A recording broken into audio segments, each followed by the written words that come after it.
કડદા પ્રથાના વિરોધમાં બોટાદના હળહદ ગામે ખેડૂતોએ મહાપંચાયત બોલાવી હતી, જેમાં ખેડૂતો આવી રહ્યા હતા અને એ સમયે પોલીસ સાથે ખેડૂતોનું ઘર્ષણ પણ થયું હતું અને આક્રોશમાં આવેલા ખેડૂતોએ પોલીસ પર પથ્થરમારો પણ કર્યો હતો।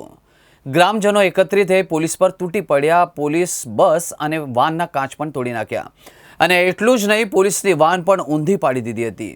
આપ નેતા રાજુ કપરાડાએ ગ્રામજનોની મહાપંચાયત બોલાવી હતી અને લોકોને એકઠા કરીને એપીએમસીની કડદા પ્રથા અંગે વિરોધ કરી રહ્યા હતા, પરંતુ મહાપંચાયત માટે આપ નેતાએ પોલીસની મંજૂરી નહોતી લીધી, જેની જાણ થતાં જ પોલીસ સ્થળ પર પહોંચી લોકોએ બેકાબૂ થઈને પથ્થરો મારવાનું શરૂ કર્યું।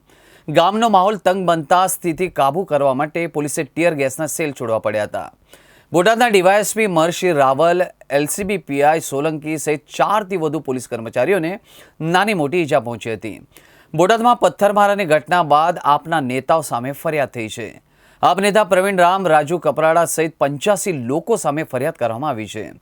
હત્યાનું પ્રયાસનું ષડયંત્ર અને ગેરકાયદેસર મંડળીનો આરોપ લગાયો છે। આ કેસમાં અનેક લોકોની ધરપકડના ભણકારા છે। હાલ સમગ્ર બોટાદમાં ઘર્ષણ બાદ હાલ પરિસ્થિતિ કાબૂમાં છે।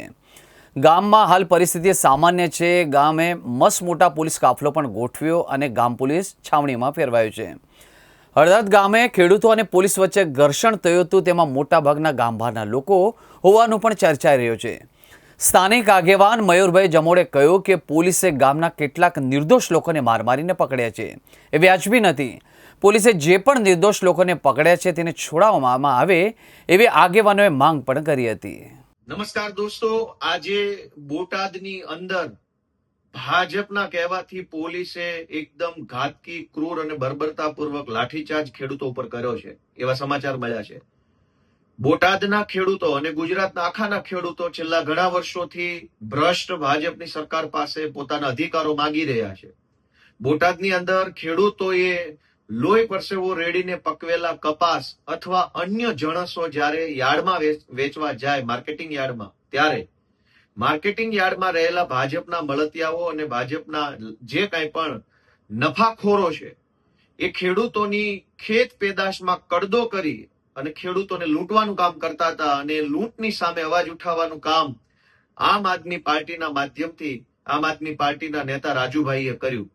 રાજુભાઈ છેલ્લા 3 દિવસથી શાંતિપૂર્વક રીતે એકદમ ગાંધી ચિંધ્યા માર્ગે ખેડૂતો વતી લડી રહ્યા હતા, પણ શાંતિપૂર્વક રીતે લડાઈ ચાલતી હતી એને ડિસ્ટર્બ કરવાનું, એને ગેરમાર્ગે દોરવાનું કામ આજે બોટાદમાં ભાજપના માણસોએ અને પોલીસે કર્યું છે।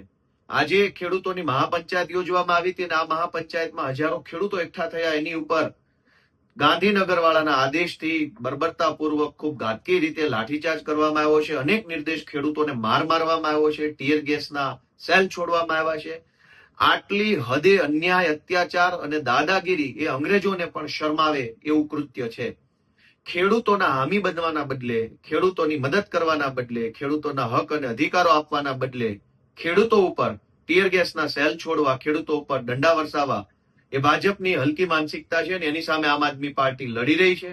હું સમગ્ર ગુજરાતના આમ આદમી પાર્ટીના કાર્યકર્તાને વિનંતી કરું છું કે આપણે ખેડૂતોનો પૂરી મજબૂતીથી સાથ આપવાનો છે। ભાજપની તાનાશાહી કે ભાજપના દમ દાટીને દંડાના શાસનથી બિલકુલ ડર્યા વગર જે કંઈ પણ આપણાથી યોગદાન આપી શકાય યોગદાન આપવાનું છે અને ગુજરાતના ખેડૂતોને આપણે સાથ આપવાના છે।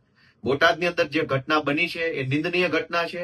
પોલીસે ખેડૂતો ઉપર જે અત્યાચાર કર્યો છે એ બિલકુલ કાયર કૃત્ય છે, એ બિલકુલ યોગ્ય વ્યાજબી કૃત્ય નથી। આમ આદમી પાર્ટી ભાજપનો સામનો કરશે અને ખેડૂતોને સાથ આપશે। જય કિસાન।